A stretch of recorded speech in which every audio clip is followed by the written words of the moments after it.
Maya Chen stood in the airport terminal, watching as the flight crew that had humiliated her just hours ago now frantically explained themselves to airline executives. Their faces drained of color when they realized who she really was. Not just any passenger they could dismiss because of her Asian features, but the new majority owner of Transatlantic Airways.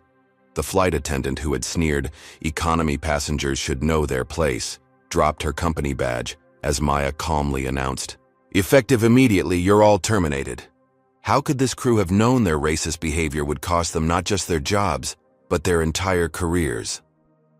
Before we dive into this shocking story of justice served at 30,000 feet, drop a comment telling us where you're watching from. If you believe in standing up against discrimination in all its forms, hit that like button and subscribe to stay updated on more powerful stories of people fighting back against injustice. Maya Chen hadn't always been the powerful CEO capable of firing an entire flight crew on the spot. Just 10 years ago, she was a young software engineer with nothing but a brilliant idea and unshakable determination. Born to immigrant parents, who ran a small grocery store in San Francisco's Chinatown, Maya learned early on that she would have to work twice as hard to get half as far. Her parents had instilled in her a resilience that would become her greatest asset in the cutthroat world of tech startups.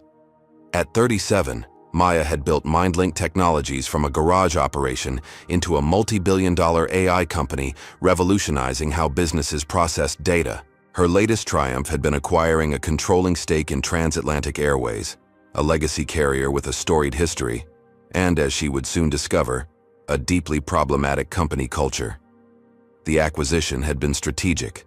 After experiencing discrimination on multiple transatlantic flights, Maya had quietly begun purchasing shares. "If they won't respect us as passengers, perhaps they'll respect us as owners," she had told her executive team. The board of directors had no idea that their new majority shareholder planned to experience their service firsthand before making her presence known. Today's flight from San Francisco to New York was meant to be her undercover assessment. Maya had deliberately dressed down in jeans, a simple blouse, and minimal makeup. Her Louis Vuitton luggage was the only hint of her wealth, and even that was understated. She'd booked her ticket under her legal Chinese name, not the Americanized Maya she used professionally, ensuring no one would make the connection. As she settled into her first-class seat, Maya observed the cabin crew's interactions with passengers. Most were treated with professional courtesy, with warm smiles and attentive service. That is, until an elderly Asian couple boarded, struggling slightly with the overhead compartments. "They should really learn English before traveling," Maya overheard a flight attendant whisper to another. "It makes everything so much harder for everyone." "I know," the other replied with an eye roll. "First class is getting so accessible these days. Remember when it was just business people who knew how things worked?" Maya felt her chest tighten, a familiar sensation whenever she witnessed such casual racism. She'd experienced it countless times. The venture capitalist who asked to speak to the actual founder when she pitched her company. The executive who complimented her surprisingly good English. The countless times she was mistaken for an assistant rather than the CEO. She took a deep breath and made a note in her phone. This flight would give her all the information she needed about Transatlantic's true colors. Maya wasn't just testing their service. She was assessing whether the company she'd invested in reflected the values she demanded. Little did the crew know, their every interaction was being evaluated by the woman who now controlled their company's future. As the final passengers boarded, Maya witnessed the first truly egregious incident. The elderly couple had been assigned separate seats despite their reservation. When they tried to explain their situation, the flight attendant spoke loudly and slowly, as if volume could overcome a language barrier, before dismissing them with a flick of her hand. "This stops now," Maya thought, strengthening her resolve. Every person deserves respect, regardless of who they are or what language they speak. What she couldn't have anticipated was just how personal this mission was about to become. The moment Maya Chen fastened her seatbelt in seat 2A, she could feel the flight attendant's eyes sweeping over her with barely concealed suspicion. Blake Reynolds, according to his name tag, had greeted the white businessman across the aisle with a warm, "Welcome aboard, sir," but had merely nodded curtly in Maya's direction. As the pre-flight champagne service began, Blake smoothly placed crystal flutes on the tray tables of other first-class passengers. When he reached Maya, he hesitated. "Are you sure you're in the right seat?" he asked, loud enough for nearby passengers to hear. Maya smiled politely. "Yes, seat 2A. I'm exactly where I should be." She showed him her boarding pass, which he scrutinized longer than necessary, before reluctantly pouring her champagne. The drink was noticeably less full than others around her. Once they were airborne and meal service began, the real trouble started. Maya had pre-ordered a vegetarian meal when booking her ticket, a standard option for any airline.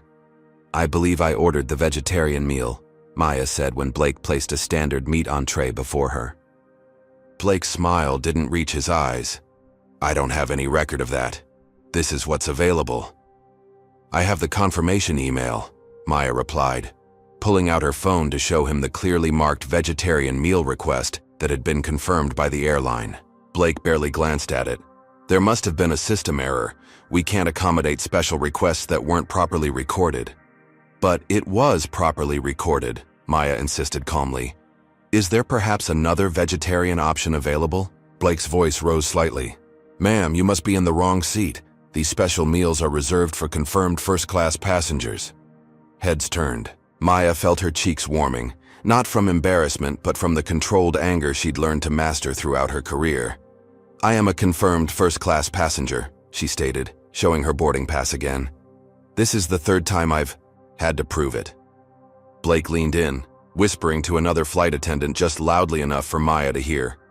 "Probably used points to upgrade and doesn't know how it works." The other flight attendant, a woman whose tag read Tiffany Ward, glanced at Maya with a smirk. "Those economy passengers never understand our service standards." For the third time in 40 minutes, Blake approached Maya asking to see her boarding pass again, while no other passenger in first class had been checked even once. "Has something like this ever happened to you? Have you ever been treated differently because of how you look?" Type number 1 in the comments if you believe everyone deserves equal respect regardless of their appearance. Give this video a thumbs up if you've ever witnessed discrimination and wished you could do something about it. What would you do if you were in Maya's position? Would you speak up immediately or gather evidence like she did? Subscribe to our channel for more stories of people standing up against injustice in unexpected ways. But here's the real question. What could possibly drive professional airline staff to treat a paying first-class passenger this way? And what will Maya do as the discriminatory treatment escalates to levels no passenger should ever experience? The meal service continued, with Maya Chen becoming increasingly aware that she was being deliberately targeted. While every other passenger in first class had already received their entrees, Maya's table remained empty. Blake Reynolds served, her last, dropping a cold plate in front of her without a word nearly 15 minutes after serving everyone else. "Excuse me," Maya said, maintaining her composure. "This food is cold." Blake barely looked at her. "We're not a microwave service, ma'am. Perhaps next time you should order a regular meal like everyone else." Throughout the meal, Maya noticed her water glass was never refilled, though Blake was attentive to every other passenger's needs. When she pressed the call button to request a drink, Blake took nearly 10 minutes to respond, then forgot to bring her sparkling water. This happened not once, but 3 times. Meanwhile, the white male passenger across the aisle received exceptional service. Blake checked on him repeatedly, offering extra bread, bringing unprompted refills, and engaging in friendly conversation. The contrast couldn't have been more obvious. Maya discreetly documented everything on her phone, typing notes that would later become evidence. As a CEO who had built a company culture focused on respect and inclusion, she recognized the systematic discrimination unfolding before her. This wasn't just poor service, it was targeted harassment based on her race. When the cabin lights dimmed and passengers prepared to rest, Maya noticed others being offered plush blankets and pillows. When she requested one, Blake's response cut through the quiet cabin. "I'm sorry, those amenities are reserved for regular, first-class customers," he said with barely concealed disdain. Maya raised an eyebrow. "And what exactly is a regular first-class customer?" Blake fumbled, realizing he'd crossed a line. I just mean, well, people who look a certain way? Maya finished for him, her voice steady. Blake's face hardened. I'm simply following company policy about limited amenities. The businessman across the aisle, who had been given a blanket without even asking, looked uncomfortable. He glanced between Maya and Blake but said nothing. Tiffany Ward approached, inserting herself into the situation. Is there a problem here? Ms. Chen believes she's entitled to premium amenities, Blake explained with a pointed look. I believe I'm entitled to the same service as every other first-class passenger, Maya corrected. Tiffany's smile was practiced but cold. Some passengers have status with our airline that earns them additional benefits. Status that you can determine just by looking at them? Maya asked. The two flight attendants exchanged glances. Other passengers were now openly watching the exchange. When Maya's meal tray was finally collected, her dessert never arrived, though everyone else received theirs. When she inquired, Blake returned with a single packaged cookie, the kind served in economy. You should be grateful to get anything at all, he muttered as he dropped it on her tray. Maya stared at the cookie, then at Blake's retreating back. In all her years facing discrimination in the tech industry, she'd learned when to speak up and when to gather ammunition. Right now, she was doing both, and the flight crew had no idea who they were really dealing with. 3 hours into the flight, Maya Chen had documented 17 distinct instances of discriminatory treatment. The final straw came when she overheard Blake and Tiffany laughing in the galley, with Blake doing an exaggerated Asian accent while mimicking her earlier requests. Maya had endured enough humiliation for one flight. She pressed her call button. When Blake eventually responded, Maya kept her voice controlled and professional. I'd like to speak with the lead flight attendant, please. Blake's expression tightened. I can handle any concerns you have. I prefer to speak with your supervisor, Maya insisted. 10 minutes later, a man with silver-streaked hair and a name tag reading Marcus Doyle, lead flight attendant, approached her seat. I understand you have some concerns about our service, he said, his tone suggesting this was an inconvenience rather than his job. Maya explained clearly and concisely how she had been treated differently from other first-class passengers, providing specific examples and timestamps from her notes. Marcus glanced at Blake, who hovered nearby, then back to Maya. Ms. Chen, is it? I've been supervising this cabin throughout the flight and haven't observed any differential treatment. Perhaps you're misinterpreting cultural differences in service. Cultural differences, Maya repeated. Would these cultural differences explain why I'm the only passenger who was repeatedly asked to verify my seat assignment? Or why I was served last, with cold food, while being denied the amenities freely given to others? Marcus's smile didn't reach his eyes. I think you're making assumptions about why certain service decisions were made. Our crew is highly trained in customer service. By now, other passengers were watching. Some looked uncomfortable, others curious, but most studiously avoided eye contact with Maya. I'd like the names and employee IDs of the flight attendants who have been serving this cabin, Maya requested. We don't provide that information to passengers, Marcus replied immediately. It's standard practice for accountability, Maya countered. Your own airline policy states that employees must provide identification when specifically requested by a passenger. Marcus's facade of professionalism began to crack. Ma'am, I think you're causing a scene. This is disturbing other passengers, who are trying to enjoy their flight. Maya looked around.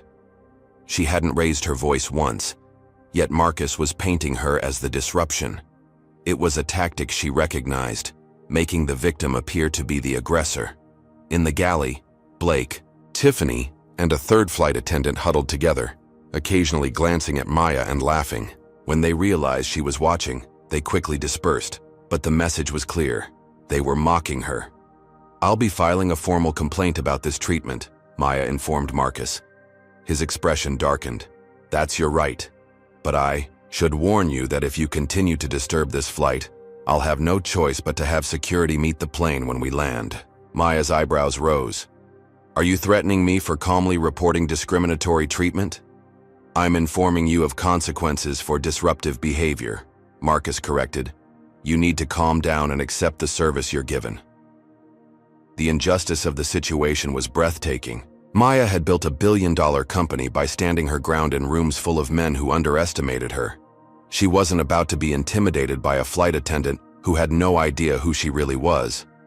What Marcus didn't realize was that his threats were digging transatlantic airways into an even deeper hole, one that would soon swallow the careers of everyone involved. The confrontation with Marcus had drawn unwanted attention to Maya. While most passengers averted their eyes, one man seated across the aisle watched the exchange with increasing concern. He was in his 60s, distinguished-looking with silver hair and wearing a perfectly tailored suit. As Marcus walked away, the man leaned toward Maya. "Excuse me," he said in a low voice. "I couldn't help overhearing. What they're doing to you is completely unacceptable." Maya gave him a measured look, unsure if this was genuine concern or another form of condescension. "Richard Thornton," he introduced himself, extending his hand. "I've been watching how they've treated you compared to everyone else, including myself. It's blatant discrimination." Maya shook his hand. "Maya Chen, thank you for noticing. Most people prefer to look away." "I spent 30 years as a federal judge," Richard explained. "I've seen enough discrimination cases to recognize it when it's happening right in front of me." Blake approached with a fresh drink for Richard, pointedly ignoring Maya. "Is everything all right, sir? Can I get you anything else?" "Actually," Richard said firmly, "I'm concerned about how my fellow passenger has been treated. I've observed clear disparities in service that appear to be racially motivated." Blake's smile faltered. "Sir, I can assure you all our passengers receive the same high-quality service." "Then perhaps you can explain why Ms. Chen has been asked to verify her seat assignment multiple times while no one else has, or why she alone was denied a proper meal and blanket." Blake's face reddened. "Sir, I'm happy to bring you another drink or perhaps some extra snacks." "What I'd like," Richard said evenly, "is for you to provide Ms. Chen with the same level of service you've given me, starting with a proper meal and a blanket." Blake retreated to the galley, whispered urgently to Tiffany and Marcus. Moments later, he returned with a voucher. "We'd like to offer you complimentary miles for your next journey with us," he said to Richard, completely ignoring Maya. Richard pushed the voucher back. "I'm not the one who's been mistreated." "Sir, we value your business," Blake insisted. "And apparently not mine," Maya observed. Blake's smile became strained. "Ms. Chen, I'll see what I can find for you in the galley." As Blake walked away, Richard turned to Maya. "I'm happy to be a witness if you decide to file a complaint. What they're doing is textbook discrimination." "I appreciate that more than you know," Maya replied, wondering if she should reveal who she really was. Before she could decide, the cockpit door opened.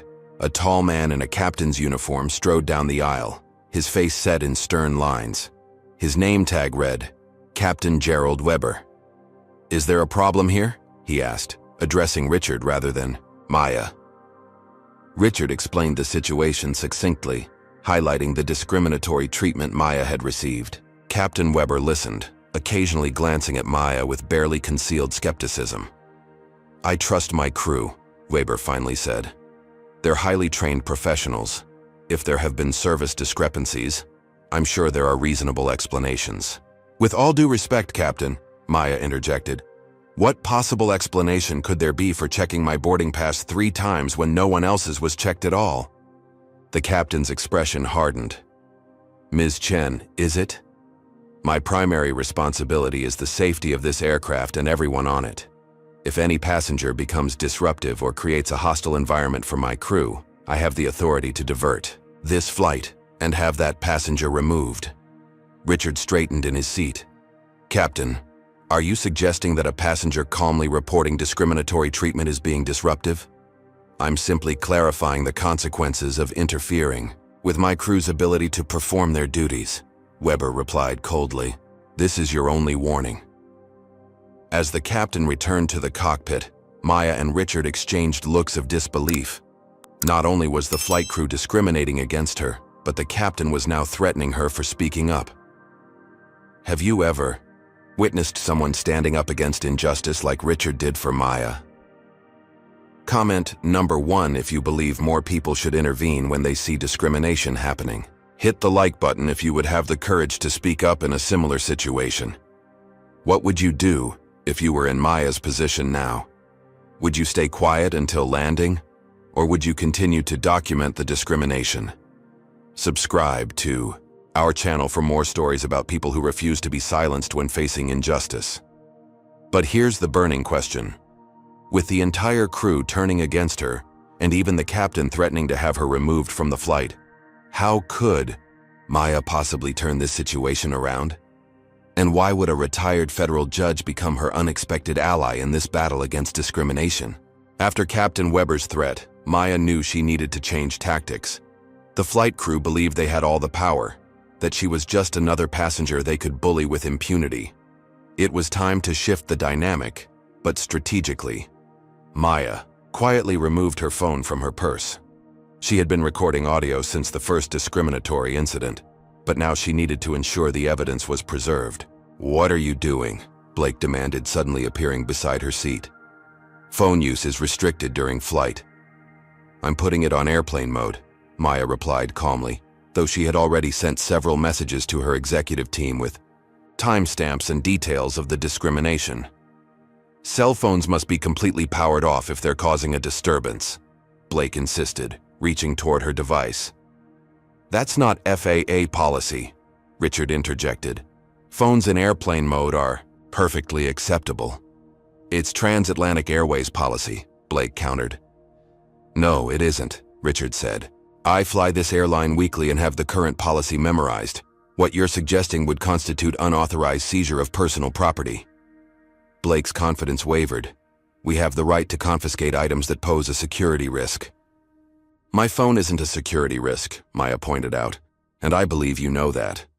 "Hand over your phone or I'll have the captain divert the flight," Blake hissed, dropping all pretense of customer service. Maya knew her rights but also understood the importance of appearing to comply. She turned off the recording, but not before saving it to her secure cloud storage. She then handed Blake her phone with a deliberate show of reluctance.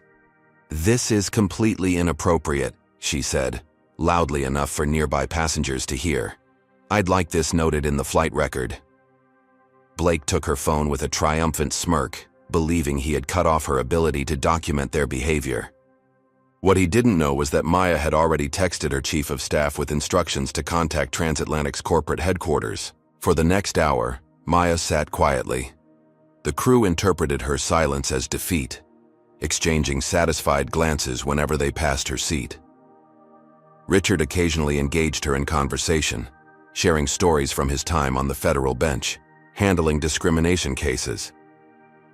"The most important thing," he advised quietly, "is documentation and witnesses. They think they've won by taking your phone, but I've seen everything." Maya nodded gratefully. What the crew didn't realize was that while she appeared defeated, she was actually executing a carefully considered plan. Being underestimated was a position Maya had used to her advantage throughout her career. As the flight entered its final hour, Maya's watch vibrated with an incoming message. Blake had confiscated her phone, but had forgotten about her smartwatch. The message was from her executive team. "Emergency protocols initiated. Board members and legal team notified. Standing by at JFK." For the first time since the flight began, Maya allowed herself a small smile. The crew had no idea what awaited them on landing.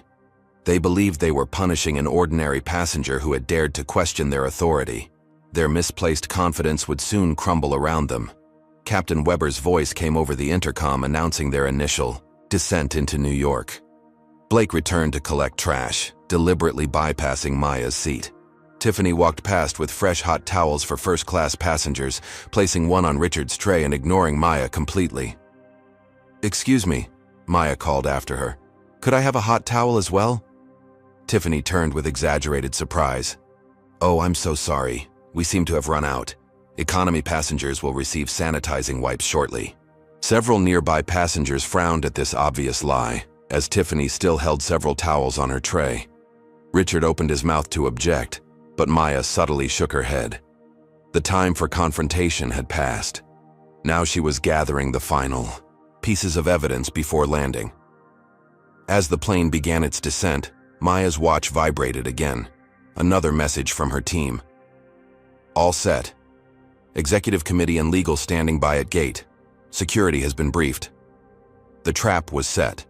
All she had to do now was land. The plane touched down at JFK International with a gentle bump, taxiing toward the terminal as passengers began gathering their belongings. The captain's voice crackled over the intercom. Ladies and gentlemen, welcome to New York. Local time is 4:17 p.m. with clear skies and 72 degrees. Please remain seated until we reach the gate and the fasten seatbelt sign is turned off. After the standard announcements, Captain Weber added something unusual.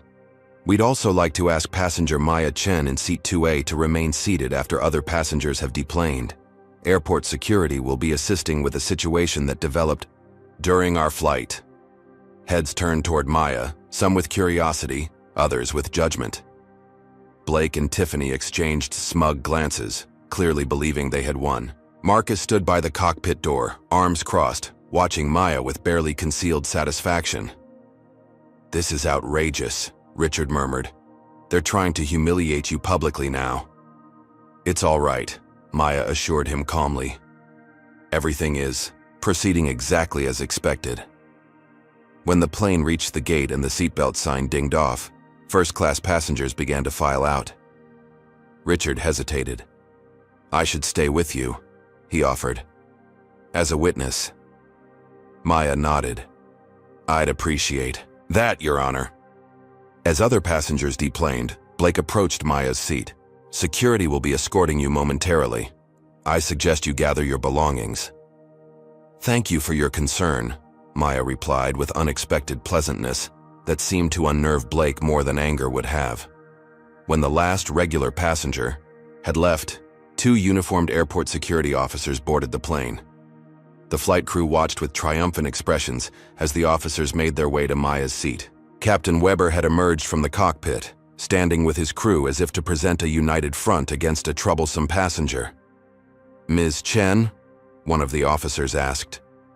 "Yes, that's me," Maya confirmed, standing. The crew's expressions shifted to confusion when, instead of taking an aggressive stance, the officer spoke respectfully. "Ma'am, we've been asked to escort you from the aircraft. Would you and your companion please follow us?" "Of course," Maya agreed, gathering her belongings. Blake stepped forward. "Officers, this passenger has been disruptive throughout the flight, harassing our crew and—" The security officer cut him off with a raised hand. "Sir, we have our instructions. Please step aside." As Maya and Richard were escorted toward the exit, the crew's confusion was palpable. This wasn't the confrontational removal they had expected. There were no demands for identification, no threats of consequences, no handcuffs or loud commands. Instead, Maya was being treated with deference. Captain Weber frowned. "Officers, I'd like to file an incident report about this passenger's behavior." "You'll have that opportunity, sir," the second officer replied without stopping. "Please, gather your crew and remain on board until instructed otherwise." As Maya reached the aircraft door, she turned back to see the bewildered faces of the crew who thought they had won. Their expressions changed to shock when they glimpsed what waited outside.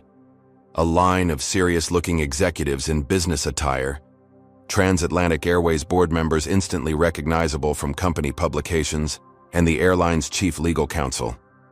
The color drained from Marcus's face. Tiffany grabbed Blake's arm for support. Captain Weber's confident posture crumbled as understanding began to dawn. "What's happening?" Blake whispered, his voice no longer carrying its earlier authority.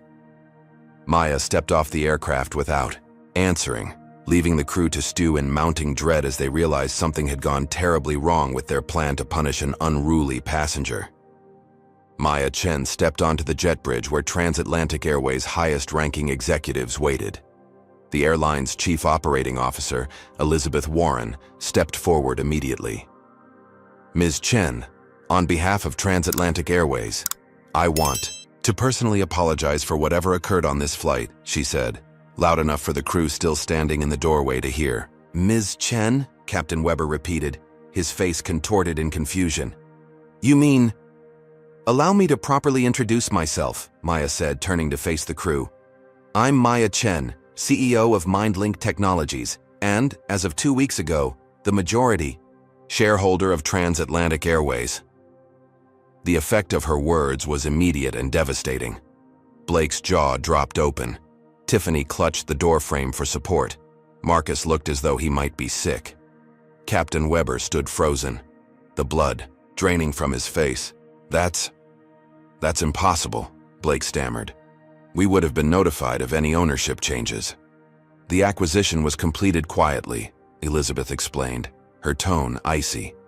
Ms. Chen requested that her first assessment of our service be conducted anonymously, a standard practice when new leadership takes over. Maya gestured to Richard.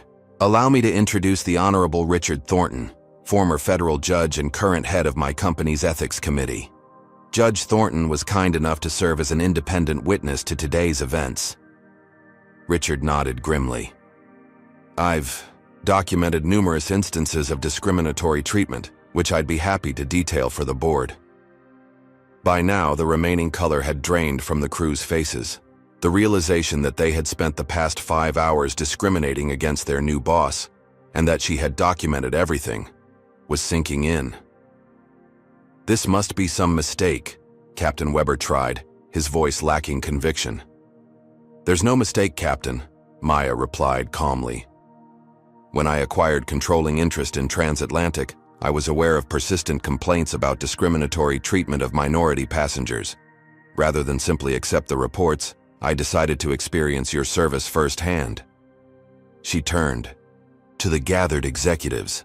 What I didn't anticipate was how blatant the discrimination would be, or that it would be directed at me personally. Maya hadn't originally planned to make her first assessment so public, but the crew's behavior had forced her hand. For years, minority passengers had filed complaints about transatlantic service, only to have them buried by a management structure that protected problematic employees. Maya had experienced similar treatment on previous flights, watching as Asian, Black, and Middle Eastern passengers were scrutinized, questioned, and provided inferior service compared to their white counterparts. Her acquisition of the airline hadn't been merely a business decision, it was personal. After building MindLink Technologies into a company known for its inclusive culture, Maya had decided to transform another industry from within. We've been tracking complaints about discriminatory treatment for months, Maya explained to the executives while the crew listened in horror. Particular names kept appearing in these reports, including everyone serving first class on today's flight. She turned to Judge Thornton. Would you say what you witnessed today constitutes discrimination?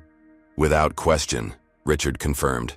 As someone who adjudicated discrimination cases for decades, the behavior I observed was textbook racial discrimination, with aggravating factors of retaliation when Ms. Chen attempted to report it.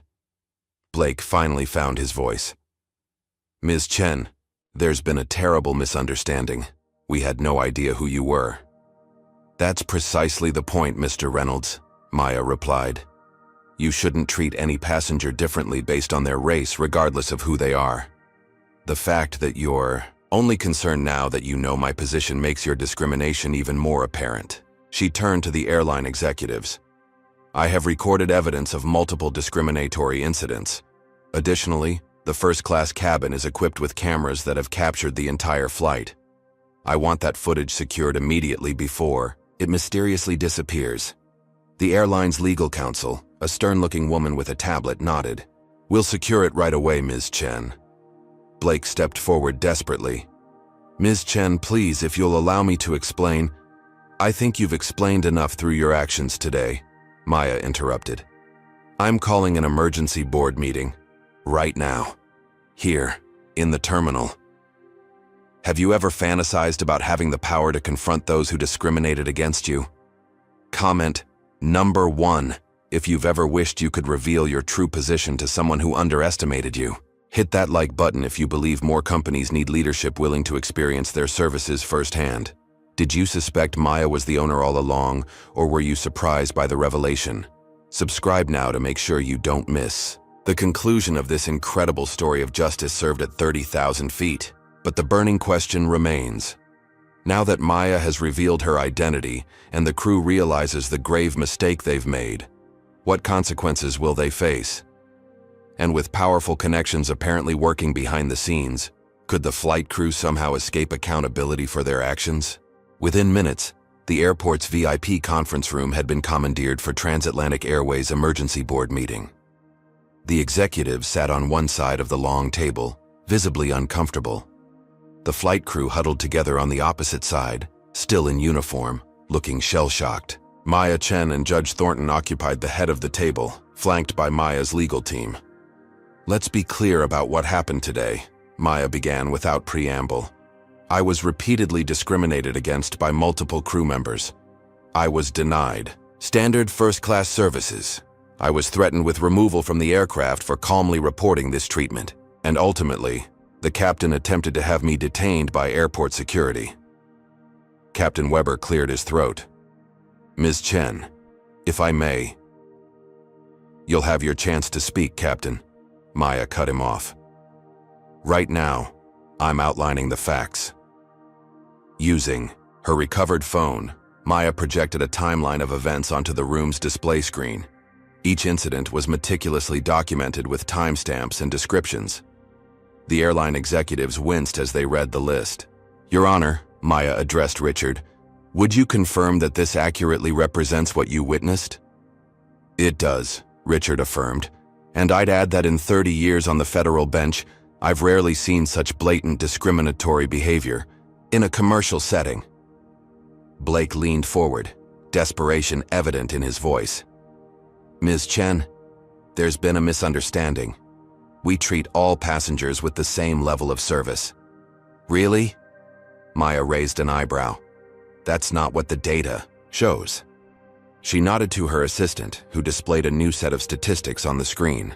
"These are passenger complaint patterns for Transatlantic over the past year, broken down by passenger demographics. Notice anything?" The room fell silent as they absorbed the numbers. Complaints from Asian, Black, and Middle Eastern passengers were 5 times higher than those from white passengers, with remarkably similar descriptions of treatment. "This isn't an isolated incident," Maya continued. "It's systemic. And the most disturbing part? Many of these complaints name the same flight attendants who served me today." Blake's face reddened. "Those complaints were investigated and dismissed." "Yes," Maya agreed. "By your current VP of Customer Experience, who appears to have buried them systematically." She turned to the executives. "Victor Hughes has some explaining to do about why these patterns were ignored." A balding executive at the far end of the table shifted uncomfortably. Maya fixed him with a steady gaze, and he seemed to shrink in his seat. "But let's return to today's events," Maya continued. "While Mr. Reynolds' history of complaints is concerning, what happened on this flight goes beyond poor customer service." She nodded again to her assistant, who tapped a few keys. The room's speakers crackled to life, and Blake's voice filled the room, performing a mocking Asian accent while imitating Maya's requests. Tiffany's laughter followed, along with her clear comment. "These people should stay in economy where they belong." The color drained from both flight attendants' faces as their own words condemned them. Marcus stared at the table, unable to meet anyone's eyes. "And now," Maya said quietly, "let's review the video evidence." The screen displayed high-definition footage from the first-class cabin cameras, showing Blake repeatedly checking Maya's boarding pass, Tiffany deliberately skipping Maya during service, and Marcus threatening her after she calmly reported the discrimination. When the video concluded with Captain Weber's threat to divert the aircraft, the room was deathly silent. Blake attempted damage control. "Ms. Chen, I think you may have misinterpreted cultural differences in our service style. At Transatlantic, we—" "Stop," Maya said firmly. "Do not insult everyone in this room by suggesting that racism is a cultural difference. The evidence speaks for itself." Tiffany began to cry, whether from genuine remorse or fear for her job was unclear. Marcus stared straight ahead, his jaw clenched. Captain Weber looked utterly defeated. Maya turned to the executives. As majority shareholder, I have the authority to make immediate personnel changes. Effective immediately, Blake Reynolds, Tiffany, Ward, Marcus Doyle, and Captain Gerald Weber are terminated from Transatlantic Airways. The crew looked stunned, despite having surely anticipated this outcome. Additionally, Maya continued, Victor Hughes is suspended pending an investigation into his handling of discrimination complaints. Elizabeth Warren will serve as interim VP of Customer Experience alongside her COO duties. She stood, her expression resolute. This is just the beginning of Transatlantic's transformation. I didn't acquire this airline simply as a business investment. I did it to change a culture that has tolerated discrimination for far too long. As the fired crew members sat in shocked silence, Maya had delivered the first phase of justice, but the consequences of their actions were only beginning to unfold. Within hours of the terminations, the story had spiraled beyond Transatlantic's control. Someone had leaked details to the press, and camera crews now gathered outside the airport. Inside, the situation was growing increasingly complex. Ms. Chen, Elizabeth Warren approached with concern etched on her face. Kevin Donovan from the Flight Attendants Union is here. He's threatening a company-wide walkout if the terminations aren't reversed. Maya nodded calmly. Show him in. Kevin Donovan strode into the conference room with the confidence of someone accustomed to getting his way. Ms. Chen, I'll be direct. You cannot fire crew members without following proper union grievance procedures. These terminations must be reversed immediately, or we'll have no choice but to initiate a work stoppage. Mr. Donovan, Maya replied evenly. I understand your concern for proper procedure. However, the evidence of discriminatory behavior is irrefutable and documented through multiple sources. This isn't a performance issue. It's misconduct that violates federal law. That's for an arbitration panel to decide, Donovan insisted. Not a unilateral decision by management, regardless of ownership stake. Before Maya could respond, her phone buzzed with an urgent message. She glanced at the screen and frowned. Interesting timing, she murmured, then looked up at Elizabeth. Transatlantic stock has dropped 8% in after-hours trading. Someone's trying to create a panic. As if on cue, Blake Reynolds burst back into the conference room, looking considerably more confident than when he'd left. Ms. Chen, you might want to reconsider your position, he said, holding up his phone. My uncle would like a word with you. Maya raised an eyebrow. Your uncle? Senator James Reynolds, Blake replied with unmistakable smugness. Ranking member of the Transportation Committee. The room fell silent as Blake put his phone on. Speaker. Ms. Chen, the authoritative voice boomed from the device. James Reynolds here. I understand you've taken some drastic actions against my nephew and his colleagues today. Senator, Maya acknowledged. Your nephew was terminated for documented discriminatory behavior against a passenger who happened to be me. Yes, I've heard your version, the senator replied dismissively. But I'm concerned about foreign influences making rash decisions that affect American jobs and our transportation infrastructure. The committee will be looking very closely at this situation. The thinly veiled threat hung in the air. Senator, Reynolds wasn't subtle about leveraging his political power to pressure Maya into reversing her decision. I appreciate your concern, Senator, Maya replied coolly. My company's legal team will be happy to provide all evidence of discrimination to your committee. I'm sure as a public servant you're equally concerned about ensuring American companies comply with civil rights laws. The senator's tone hardened. Ms. Chen, perhaps we should discuss this privately. There are national security considerations regarding foreign control of American airlines that my committee might need to review. Maya's eyes narrowed at the xenophobic implication. Though she was an American citizen born in California, the senator was deliberately otherizing her based on her Chinese heritage. I look forward to any hearings your committee wishes to hold, Senator, she replied firmly. Transparency is something I value deeply. After the call ended, Blake looked triumphant. My uncle isn't someone you want as an enemy, Ms. Chen. He can make things very difficult for Transatlantic. Before Maya could respond, Elizabeth rushed back in. Ms. Chen, we have another situation. Senator Reynolds just gave a statement to the press suggesting you're an unstable foreign influence in American transportation. The stock is now down 12%. The coordinated counterattack was now clear. Blake had called his powerful uncle, who was using political pressure and xenophobic rhetoric to tank the airline's stock and force Maya to back down.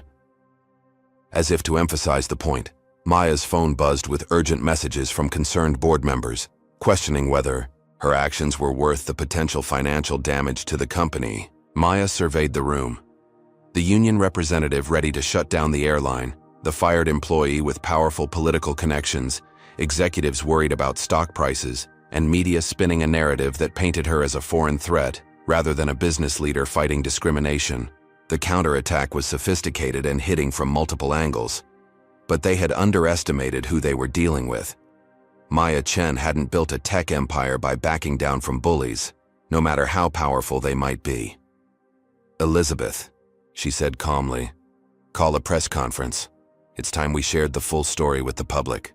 Transatlantic's largest conference room had been hastily converted into a media center.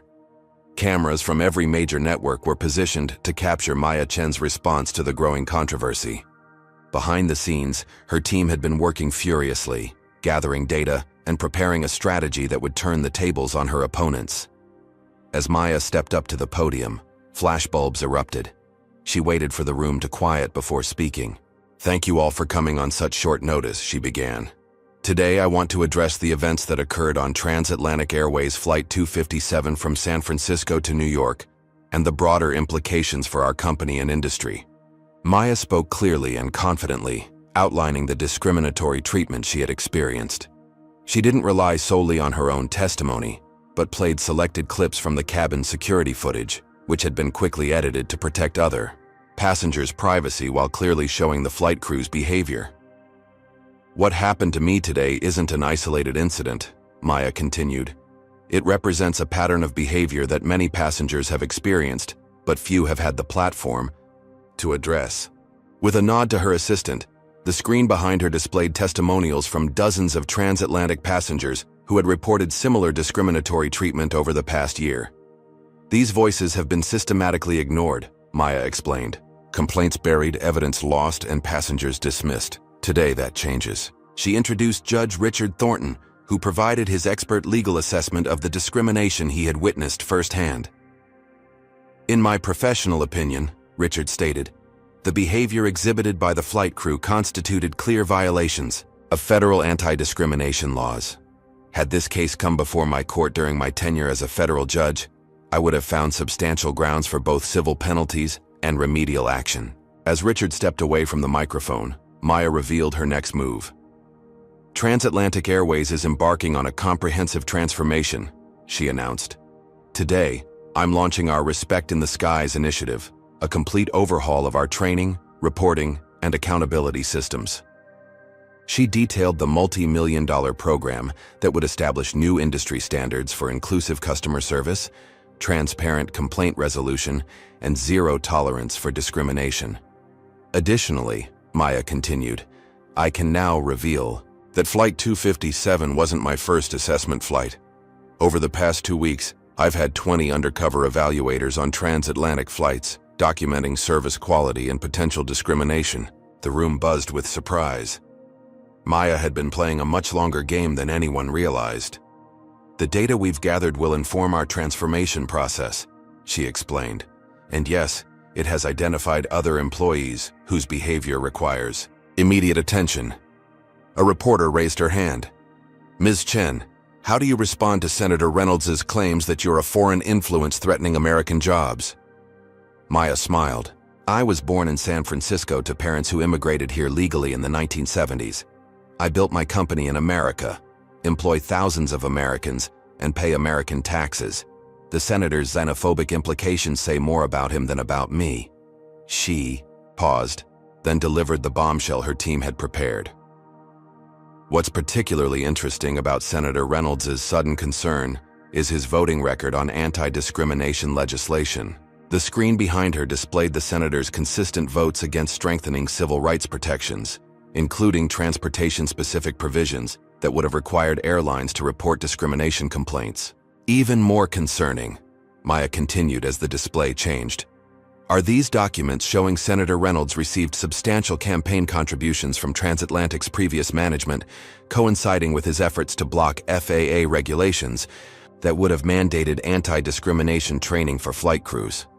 The room erupted as reporters realized the story had just become much bigger than one flight crew's behavior. Maya had exposed a potential corruption scandal involving a sitting U.S. senator.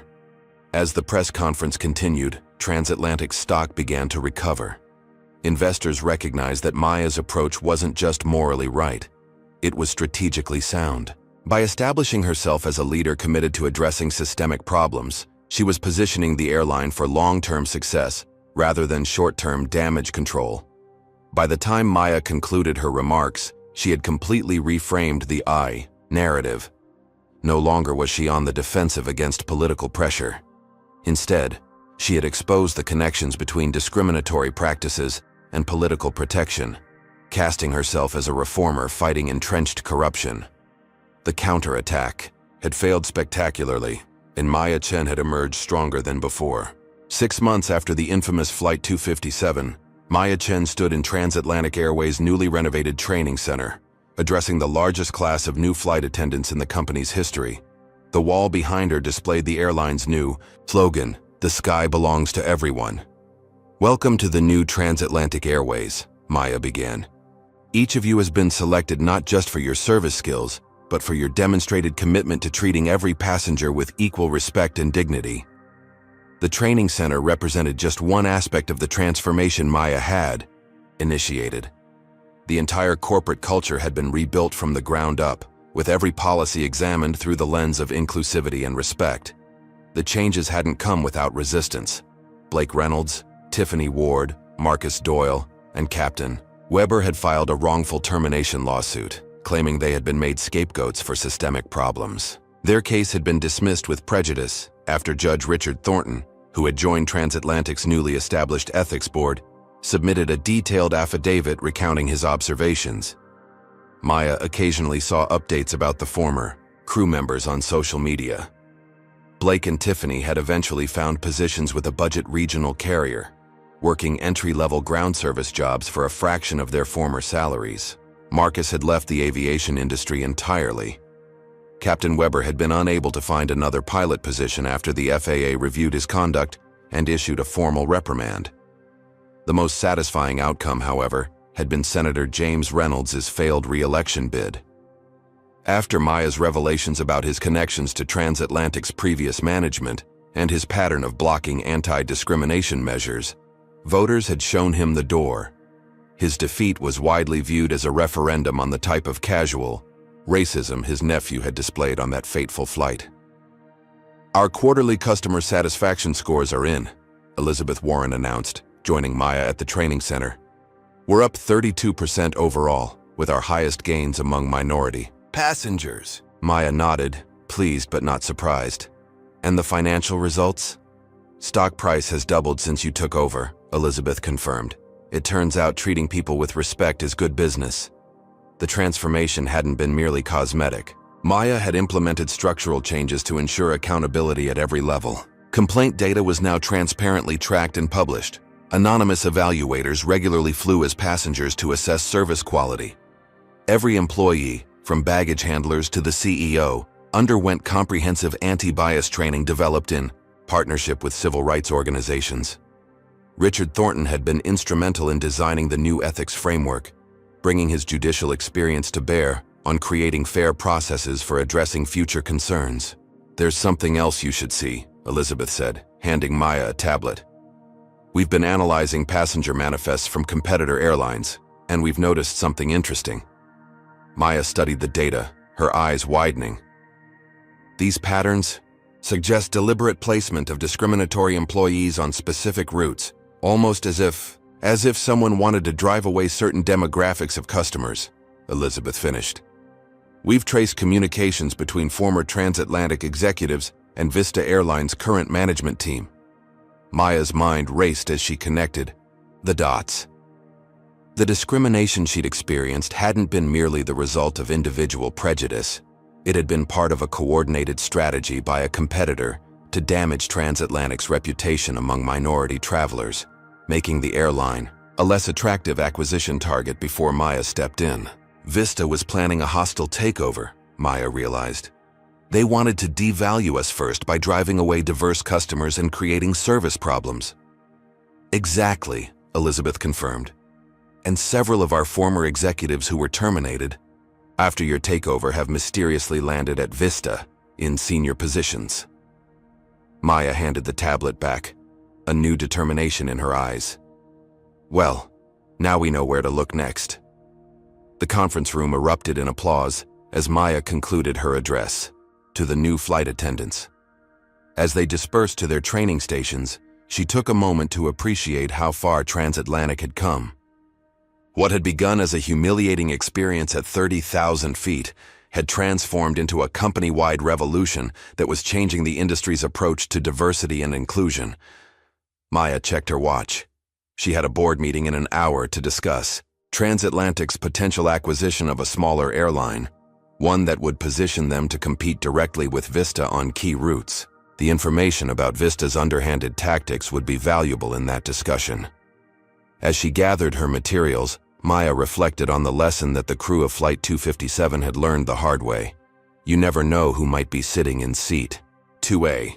It could be just another passenger, or it could be someone with the power and determination to transform an entire industry. For Maya Chen, the journey that began with a denied meal had become a mission to ensure the skies truly belonged to everyone, and she was just getting started. Maya Chen's journey from victim to changemaker carries powerful lessons for us all. First, discrimination thrives in environments where accountability is absent. The flight crew's behavior wasn't just individual prejudice, but reflected a system designed to bury complaints and protect those who discriminated. True change requires exposing these systems and rebuilding with transparency at their core. Second, power often masks itself as procedure. When confronted, those in authority cited policies, security concerns, and proper channels, all attempts to maintain control while appearing objective. This administrative shield protected discriminatory behavior until someone with greater power challenged it directly. Third, courage looks different depending on your position. For everyday passengers facing discrimination, documenting incidents and speaking up despite intimidation requires tremendous bravery. For those with privilege like Richard Thornton, using that advantage to stand as witness and ally represents another form of courage.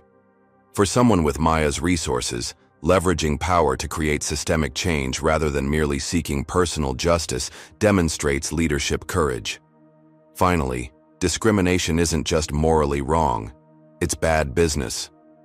Transatlantic discovered that inclusive practices led to higher satisfaction scores and financial growth. Companies that allow biased treatment of customers don't just harm individuals, they damage their own long-term success. The most important lesson: change rarely comes from working within broken systems. Sometimes, you need the power to rewrite the rules. Maya didn't file a complaint or request sensitivity training. She acquired majority ownership and transformed the company from the top down. While not everyone can purchase an airline, we all have spheres of influence where we can demand and create meaningful change. Have you ever experienced or witnessed discrimination that made you wish you had the power to create instant accountability? Share your story in the comments below. What would you have done if you were in Maya's position? Would you have revealed your identity earlier or played the long game as she did? If you believe in the importance of creating more inclusive environments in business and beyond, hit that like button to help this story reach others who need to hear it. Subscribe to our channel for more powerful stories about people who refuse to accept discrimination and instead transform the systems that enable it. Thank you for watching this story of courage, strategy, and transformation. Remember, you never know who might be sitting next to you or what power they might hold. Treat everyone with respect and dignity, not just because they might be a CEO in disguise, but because it's the right thing to do.